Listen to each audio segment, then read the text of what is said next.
എല്ലാവർക്കും സ്വാഗതം. മലയാള സിനിമയുടെ ചരിത്രത്തിലെ ഒരു നിർണായകമായ ഘട്ടത്തിന് നമ്മൾ സാക്ഷ്യം വഹിക്കാൻ പോവുകയാണ്. സിനിമയെ സംബന്ധിച്ചിടത്തോളം അതിൻ്റെ വ്യത്യസ്തമായ മേഖലകളെ പരിഗണിക്കുക എന്നത് വളരെ പ്രധാനപ്പെട്ട കാര്യമാണ്. മാത്രമല്ല, വ്യത്യസ്ത മേഖലകളിൽ തലങ്ങളിലുള്ള എല്ലാവരെയും ഉൾക്കൊള്ളുക എന്നതും വളരെ പ്രധാനപ്പെട്ട കാര്യമാണ്. അത്തരത്തിലൊരു തീരുമാനത്തിലേക്ക് നമ്മൾ എത്തിയ ഒരു ഘട്ടം എന്ന നിലയിൽ ഒരു സമഗ്രമായ സിനിമാ നയം കേരളത്തിൽ രൂപീകരിക്കുക എന്ന ലക്ഷ്യത്തിലേക്ക് നമ്മൾ അടുക്കുകയാണ്. വളരെ ജനാധിപത്യപരമായ ഒരു സംഘാടനമാണ്. എല്ലാവരെയും പങ്കെടുപ്പിച്ചുകൊണ്ട് ഒരു സിനിമാ നയം രൂപീകരിക്കുന്നതിന് ഒരു കോൺക്ലേവ് നമ്മൾ സംഘടിപ്പിക്കാൻ തീരുമാനിച്ചിട്ടുണ്ട്. ഒരു പക്ഷേ ഇത്രയും ഡെമോക്രാറ്റിക് ആയിട്ട് ഒരു കോൺക്ലേവ് ലോക ചരിത്രത്തിൽ ആദ്യമായിട്ടായിരിക്കും ഒരു സിനിമ നയരൂപീകരണത്തിന്റെ ഭാഗമായി നടക്കുന്നത്. ഇതില് പ്രധാനമായും നമ്മൾ കേന്ദ്രീകരിക്കുന്നത്, ഒന്ന്, സിനിമയെ ഒരു വ്യവസായമായി എങ്ങനെ രൂപാന്തരപ്പെടുത്താൻ കഴിയും, അതുപോലെ തന്നെ സാംസ്കാരിക ക്രിയാത്മക വ്യവസായത്തിന്റെ സാധ്യതകൾ എന്തെല്ലാമാണ്, തൊഴിൽ നിയമങ്ങൾ സിനിമ മേഖലയ്ക്ക് എങ്ങനെ ബാധകമാക്കാൻ കഴിയും, സ്ത്രീ സുരക്ഷ ഉറപ്പാക്കാനുള്ള നടപടികൾ എന്തെല്ലാമാണ് തുടങ്ങി ഒരുപാട് നാളുകളായി കേരളത്തിലെ വിവിധ മേഖലകളിൽ നിന്ന് സിനിമയുമായി ബന്ധപ്പെട്ട സംഘടനകളും വ്യക്തികളും കലാകാരന്മാരും ആവശ്യപ്പെടുന്ന പ്രശ്നങ്ങളെ അഡ്രസ് ചെയ്യുകയാണ് ഈ കോൺക്ലേവ് കൊണ്ട് ഉദ്ദേശിക്കുന്നത്. ആ കോൺക്ലേവിൽ ഉയർന്നു വരുന്ന ചർച്ചകൾ അതെല്ലാം തന്നെ പരിശോധിച്ച് അന്തിമമായി വിശകലനം ചെയ്ത് ഒരു സമഗ്രമായ സിനിമ നയം കേരളത്തിൽ രൂപപ്പെടുത്തുക എന്നതാണ് നമ്മൾ ലക്ഷ്യമിടുന്നത്.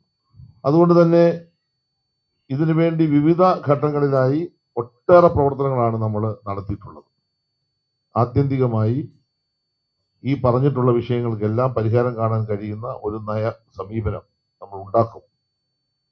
ആ ലക്ഷ്യത്തിലേക്ക് നമ്മൾ എത്തുന്നതിന്റെ ഭാഗമായി 2025 ഓഗസ്റ്റ് 2-3 തീയതികളിൽ കോൺക്ലേവ് കേരളത്തിന്റെ പ്രിയപ്പെട്ട മുഖ്യമന്ത്രി ശ്രീ പിണറായി വിജയൻ ഉദ്ഘാടനം ചെയ്യും.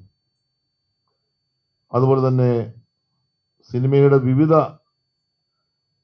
വശങ്ങൾ സമഗ്രമായി ചർച്ച ചെയ്യുന്ന കോൺക്ലേവ് നിലയിൽ രാജ്യത്തിന് പുറത്തും രാജ്യത്തും കേരളത്തിലുമുള്ള ഒട്ടേറെ പ്രമുഖ വ്യക്തികൾ ഇതിന്റെ പല സെക്ഷനുകളായി പങ്കെടുക്കുന്നുണ്ട്. പാനൽ ഡിസ്കഷനിൽ പങ്കെടുക്കുന്നുണ്ട്. ഉദ്ഘാടന സമാപന മീറ്റിംഗിൽ പങ്കെടുക്കുന്നുണ്ട്. നാഷണൽ ഫിലിം ഡെവലപ്മെന്റ് കോർപ്പറേഷന്റെ പ്രതിനിധികൾ, കേന്ദ്ര വാർത്താവിനിമയ പ്രക്ഷേപണ മന്ത്രാലയത്തിന്റെ പ്രതിനിധികൾ, കേന്ദ്ര സംസ്ഥാന മന്ത്രിമാർ, കേന്ദ്ര സാംസ്കാരിക ടൂറിസം മന്ത്രാലയം തുടങ്ങി വിവിധ സെക്ടറുകളിലെ പ്രമുഖ വ്യക്തികൾ, കേരളത്തിലെ നമ്മുടെ സിനിമാ മേഖലയിലെ എല്ലാ സംഘടനകളുടെയും പ്രതിനിധികൾ അടക്കം ഏതാണ്ട് 500 ഡെലിഗേറ്റ്സ് ആണ് ഈ കോൺക്ലേവിൽ പങ്കെടുക്കുന്നത്. ഉദ്ഘാടന സമാപന സമ്മേളനങ്ങളിൽ 1500 ആളുകളെ നമ്മൾ പ്രത്യേകമായി ക്ഷണിക്കുന്നുണ്ട് ഈ സെക്ടറിൽ നിന്ന്. ഈ കോൺക്ലേവിന്റെ ഭാഗമായി ഞാനിവിടെ സൂചിപ്പിച്ച പോലെ അന്താരാഷ്ട്ര സിനിമയിലെ പ്രമുഖർ, സാമൂഹിക സാംസ്കാരിക പ്രവർത്തകർ, സിനിമാ സംഘടനകൾ, തൊഴിൽ നിയമരംഗങ്ങളുടെ വിദഗ്ധർ, അതുപോലെ France, Italy, Japan, Korea, UK, UAE എന്നിവിടങ്ങളിലെ പ്രമുഖ ചലച്ചിത്ര ഏജൻസികളിൽ നിന്നുള്ള പ്രതിനിധികൾ, മലയാളം, തമിഴ്, തെലുങ്ക്, ഹിന്ദി സിനിമയിലെ പ്രമുഖ വ്യക്തികൾ, പിന്നെ കേന്ദ്ര സംസ്ഥാന ഗവൺമെന്റുകളുടെ വിവിധ വകുപ്പുകളുടെ പ്രതിനിധികളെല്ലാം ഈ കോൺക്ലേവിൽ പങ്കെടുക്കുന്നു. 2 ദിവസം ഈ കോൺക്ലേവിൽ 9 വിവിധ വിഷയങ്ങളുമേലുള്ള പാനൽ ഡിസ്കഷനാണ് പ്രധാനമായും നമ്മൾ ഉദ്ഘാടന സെക്ഷന് ശേഷം നടക്കുന്നത്. ആ പാനൽ ഡിസ്കഷനിൽ പങ്കെടുത്തുകൊണ്ട് പ്രതിനിധികളായ ആളുകൾക്ക് എല്ലാം അവരുടെ നിർദ്ദേശങ്ങൾ ഉന്നയിക്കാൻ കഴിയും, അവർക്ക് രേഖാമൂലം എഴുതി കൊടുക്കാൻ കഴിയും. പാനൽ ഡിസ്കഷന് ശേഷം പൊതുചർച്ച തുടർന്ന് നടത്തും. 2 ദിവസം ഉണ്ടാവും. ആ പൊതുചർച്ചയിൽ പാനൽ ഡിസ്കഷൻ നേതൃത്വം കൊടുക്കുന്ന മോഡറേറ്റർ അവിടെ വന്നിട്ടുള്ള ആശയങ്ങൾ ക്രോഡീകരിച്ച് അവതരിപ്പിക്കും. ആ ക്രോഡീകരിച്ച് അവതരിപ്പിക്കുന്ന 2 ദിവസത്തെ പാനൽ ചർച്ചകളുടെ വിഷയങ്ങൾ ഉൾക്കൊള്ളുന്നതായിരിക്കും പുതിയതായി കേരളത്തിൽ രൂപപ്പെടുത്തുന്ന സിനിമാ നയം എന്ന കാര്യം പറയാൻ ഞാൻ ആഗ്രഹിക്കുകയാണ്. സിനിമാ മേഖലയ്ക്ക് സമഗ്രമായ വികസനോന്മുഖമായ ഒരു കാഴ്ചപ്പാട് എന്നതാണ് നമ്മൾ ലക്ഷ്യമിടുന്നത്. 2023 ജൂണിൽ ഇതിനായി ഒരു കമ്മിറ്റി നമ്മൾ രൂപീകരിച്ചു. അന്ന് KSFDCയുടെ ചെയർമാനായിരുന്ന ഏറ്റവും പ്രിയങ്കരനും ബഹുമാന്യമായ ശ്രീ ഷാജിയൻ കരന്റെ നേതൃത്വത്തിലാണ് ഇതിനാവശ്യമായ ഒരു നയരൂപീകരണ കമ്മിറ്റി രൂപപ്പെടുത്തിയത്. ഈ കമ്മിറ്റിയുടെ നേതൃത്വത്തിൽ ഏതാണ്ട് 20ഓളം കൂടിക്കാഴ്ചകളിലൂടെ സമവായം രൂപീകരിച്ചു. പക്ഷേ കേരള ചരിത്രത്തിൽ ഇത്രയും വ്യക്തിഗതവും സംഘടനാ തലത്തിലും ചർച്ചകൾ നടത്തി ഒരു നയത്തിന്റെ രൂപരേഖ തയ്യാറാക്കിയ മറ്റൊന്നും ഉണ്ടാകില്ല. അത് അത്ര ഭംഗിയായിട്ടാണ് ഷായി സാറിന്റെ നേതൃത്വത്തിൽ ഈ കമ്മിറ്റി രൂപരേഖ തയ്യാറാക്കിയിട്ടുള്ളത്. ഈ രൂപരേഖയിൽ യാതൊരു മാറ്റവും വരുത്താൻ ഇപ്പോ ഗവൺമെന്റ് ഉദ്ദേശിക്കുന്നില്ല. ഈ രൂപരേഖ പൂർണ്ണമായി നമ്മുടെ കോൺക്ലേവിൽ നമ്മൾ അവതരിപ്പിക്കും. എല്ലാവർക്കും അനുകൂലവും പ്രതികൂലവുമായ അഭിപ്രായങ്ങൾ പറയാൻ കഴിയുന്ന വളരെ ജനാധിപത്യപരമായ പ്ലാറ്റ്ഫോം എന്ന നിലയിൽ അവരുടെ അഭിപ്രായങ്ങൾ നമ്മൾ കേൾക്കും. എല്ലാവരും യോജിക്കുന്ന തരത്തിൽ ഉള്ള ഒരു അഭിപ്രായ രൂപീകരണമായിരിക്കും അന്തിമമായി നമ്മൾ രൂപപ്പെടുത്താൻ ഉദ്ദേശിക്കും. വനിതാ പട്ടികജാതി പട്ടികവർഗ സംവിധായകരെ പ്രോത്സാഹിപ്പിക്കാനുള്ള ഒരു പദ്ധതി നമ്മൾ നടപ്പാക്കി വരുന്നുണ്ട്. വനിതകളുടെ വിഭാഗത്തിൽ 2ഉം പട്ടികജാതി പട്ടികവർഗ വിഭാഗത്തിൽ 2ഉം തിരക്കഥകൾ അവ സിനിമയാക്കാൻ 1.5 കോടി രൂപ വീതം 3 കോടി രൂപ ഒരു സെക്ടറിലേക്ക് നമ്മൾ കൊടുക്കുന്നുണ്ട്. മൊത്തം 6 കോടി രൂപ നമ്മൾ അതിനായി കൊടുക്കുന്നുണ്ട്. ഈ പദ്ധതി പ്രകാരം വനിതാ സംവിധായകരുടെ 4 സിനിമകളും പട്ടികജാതി പട്ടികവർഗ വിഭാഗത്തിൽപ്പെടുന്നവരുടെ 3 സിനിമകളും ഇതിനോടകം റിലീസ് ചെയ്തിട്ടുണ്ട്. പുതിയതായി ഇത് കൂടാതെ 4 സിനിമകൾ കൂടി ഇപ്പോ ഈ പദ്ധതി പ്രകാരം തെരഞ്ഞെടുത്തിട്ടുണ്ട്. അതിന്റെ നടപടികൾ പൂർത്തീകരണ ഘട്ടത്തിലുമാണ്. ഇത് നമ്മളെ സംബന്ധിച്ചിടത്തോളം സ്ത്രീ പട്ടികജാതി പട്ടികവർഗ മേഖലയിൽ കടന്നു വരാൻ കഴിയാത്ത വിഭാഗം എന്ന നിലയിൽ അവർക്ക് വലിയൊരു പ്രാധാന്യമാണ് ഈ ഗവൺമെന്റ് സിനിമ സംവിധാനം അല്ലെങ്കിൽ സിനിമ നിർമ്മിക്കുന്നതിനുള്ള അനുവാദം നൽകിയതിലൂടെ നമ്മൾ സ്ഥാപിച്ചിട്ടുള്ളത്. കേരളത്തിലെ KSFDCയുടെ തിയേറ്ററുകൾ നവീകരിക്കുക എന്ന പദ്ധതിയും ഈ കാലയളവിൽ നമ്മൾ നടപ്പാക്കി. വെറും നവീകരണമല്ല, ലോകോത്തര നിലവാരത്തിലുള്ള ആധുനിക സാങ്കേതിക സംവിധാനങ്ങൾ ഉണ്ടാക്കിക്കൊണ്ടുള്ള സജ്ജീകരണങ്ങളാണ് ഏർപ്പെടുത്തിയത്. ഇതിന്റെ ഭാഗമായി തിരുവനന്തപുരത്തെ കൈരളി തിയേറ്റർ സമുച്ചയം നമ്മൾ ഈ ഗവൺമെന്റ് വന്ന് ഉദ്ഘാടനം ചെയ്തു. തൃശൂർ കൈരളി ശ്രീ തിയേറ്ററുകൾ നവീകരിച്ച് ഈ ഗവൺമെന്റ് വന്ന് കഴിഞ്ഞ മാസം അതിന്റെ ഉദ്ഘാടനം നമ്മൾ നിർവഹിച്ചു. ഈ തിയേറ്ററുകളിൽ ബേബി റൂമുകൾ, അതുപോലെ തന്നെ പ്രത്യേക ഫീഡിംഗ് റൂം ഇവ സജ്ജീകരിച്ചിട്ടുണ്ട്. പുതിയ തിയേറ്ററുകളുടെ നിർമ്മാണവും നന്നായി നമ്മൾ ഏറ്റെടുത്ത ഒരു കാലമാണിത്. പ്രത്യേകിച്ച് കിഫ്ബിയുടെ സാമ്പത്തിക സഹായത്തോടുകൂടി കായംകുളം, വൈക്കം, അളഗപ്പ നഗർ, പയ്യന്നൂർ അവിടെ ഇപ്പോൾ നമ്മുടെ തിയേറ്റർ നിർമ്മാണം പുരോഗമിച്ചു വരികയാണ്, അന്തിമഘട്ടത്തിലാണ്. ശ്രദ്ധേയമായ ഒരു പ്രവർത്തനമാണ് വനിതകൾക്ക് തൊഴിൽ പരിശീലനം കൊടുക്കാൻ വേണ്ടിയുള്ള തീരുമാനം. Production management, camera and lighting, art and design, costume, makeup, post production supervision, marketing and publicity എന്നീ വിഭാഗങ്ങളിൽ തൊഴിൽ പരിശീലനം നൽകുന്നതിനുള്ള പദ്ധതി ചലച്ചിത്ര അക്കാദമി വഴി നമ്മളിപ്പോൾ ആരംഭിച്ചു എന്ന് മാത്രമല്ല, പരിശീലനത്തിന് ശേഷം പ്രൊഫഷണൽ ഫിലിം പ്രൊഡക്ഷൻ കമ്പനികളിൽ തൊഴിൽ അവസരത്തിന് അക്കാദമി വഴിയുള്ള സംവിധാനവും ഇപ്പോൾ ഒരുക്കുകയാണ്.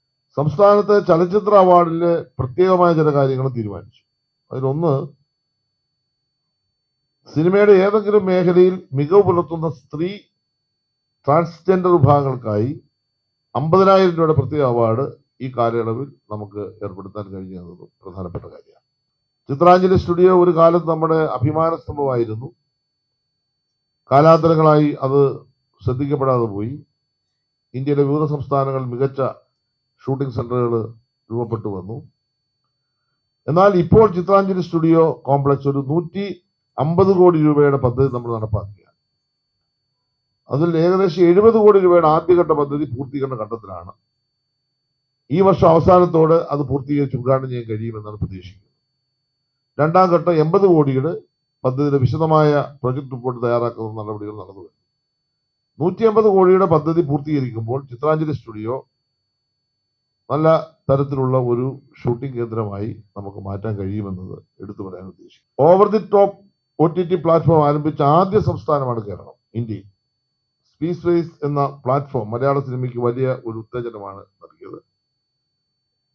അത് നമ്മളെ സംബന്ധിച്ചിടത്തോളം രാജ്യത്ത് തന്നെ മാതൃകയായ ഒരു പദ്ധതിയായിട്ടാണ് നമ്മൾ. കലാകാരന്മാരെ സഹായിക്കുന്നതിന് വേണ്ടിയുള്ള സാംസ്കാരിക ക്ഷേമനിധി ബോർഡ് വഴിയുള്ള ധനസഹായം അത് വർദ്ധിപ്പിക്കാൻ കഴിഞ്ഞു.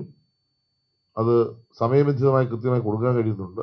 ഇപ്പോൾ അതിനെ കുറെ കൂടി മെച്ചപ്പെടുത്തുന്ന തരത്തിലുള്ള ഒരു പദ്ധതിക്ക് രൂപം കൊടുക്കുകയാണ്. അതിനുള്ള ചില ചർച്ചകൾ ഇപ്പോൾ ക്ഷേമനിധി ബോർഡുമായി ബന്ധപ്പെട്ട് ഗവൺമെന്റ് അത് നടത്തി കഴിഞ്ഞു. കൂടുതൽ കലാകാരന്മാർക്ക് പെൻഷൻ കൊടുക്കാൻ എങ്ങനെ കഴിയും എന്ന തരത്തിലേക്ക് അതിനെപ്പറ്റി ഒരു പെൻഷനും മറ്റ് സഹായങ്ങളും ഒരു ചർച്ച ഞങ്ങളിപ്പോൾ നടത്തി അതിൻ്റെ ഒരു ധാരണയിലേക്ക് എത്തിയിട്ടുണ്ട്. പുതിയ തിയേറ്ററുകൾ നിർമ്മിക്കുന്നതിന് വേണ്ടിയുള്ള നടപടികൾ ഇപ്പോൾ ആരംഭിച്ചിട്ടുണ്ട്. ചില തിയേറ്ററുകൾ നിർമ്മിക്കുന്നതിനുള്ള പ്രൊജക്ട് റിപ്പോർട്ടുകൾ നമ്മളിപ്പോൾ തയ്യാറാക്കി ഗവൺമെന്റ് സബ്മിറ്റ് ചെയ്തിട്ടുണ്ട്.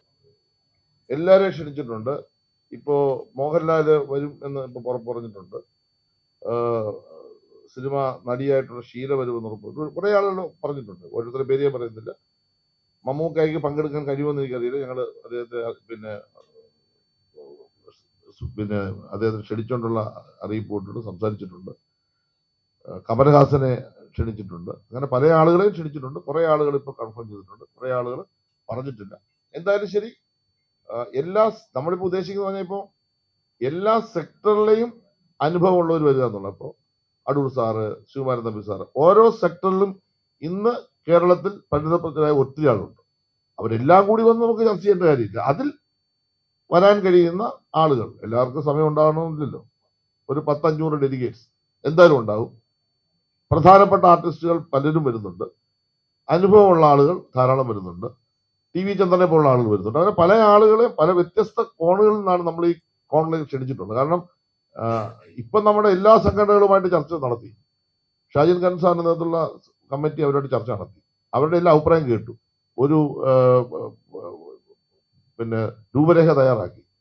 അത് അന്തിമമാക്കാൻ വേണ്ടിയാണ്, ഫൈനലൈസ് ചെയ്യാൻ വേണ്ടിയാണ് നമ്മൾ ഈ കോൺക്ലേവ് നടത്തുന്നത്. അപ്പോൾ ഇവരുടെ എല്ലാം, അതാണ് ഞാൻ പറഞ്ഞത്, 9 സെക്ഷനിലൂടെ ഒരു 10-40 വിഷയങ്ങൾ ചർച്ച ചെയ്തിട്ട് ആ ചർച്ചയുടെ അന്തിമ വിശകലനത്തിന്റെ ഭാഗമായി ഉരുത്തിരിഞ്ഞു വരുന്ന എല്ലാവർക്കും യോജിച്ച, ആ വാക്ക് ഇപ്പോഴും ഞാൻ പറയുന്നു, എല്ലാവരും യോജിച്ച തരത്തിലേക്ക് എത്തുന്ന കാര്യങ്ങൾ ഉൾക്കൊള്ളിക്കുന്ന, അല്ലെങ്കിൽ അവരെ ബോധ്യപ്പെടുത്തിക്കൊണ്ട് ഉൾക്കൊള്ളിക്കുന്ന കാര്യങ്ങളായിരിക്കും അന്തിമമായിട്ട് പോളിസിയായിട്ട് വരാൻ.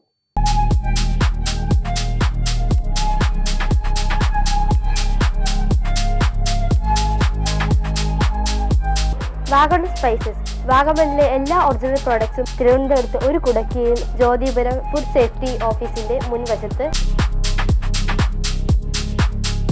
കശുവണ്ടി, കുരുമുളക്, ഗ്രാമ്പു, ഏലക്ക, പട്ട, കാഷ്യൂനട്ട്, നട്ട്സ്, ആൽമണ്ട് എന്നിവയെല്ലാം ഇവിടെ ലഭ്യമാണ്. ഞങ്ങളുടെ സഹോദര സ്ഥാപനം Vagamon spices dry fruits and drinks വാഗമണിൽ ചോറ്റുപാറയിലും ഇപ്പോൾ ആരംഭിച്ചിരിക്കുന്നു.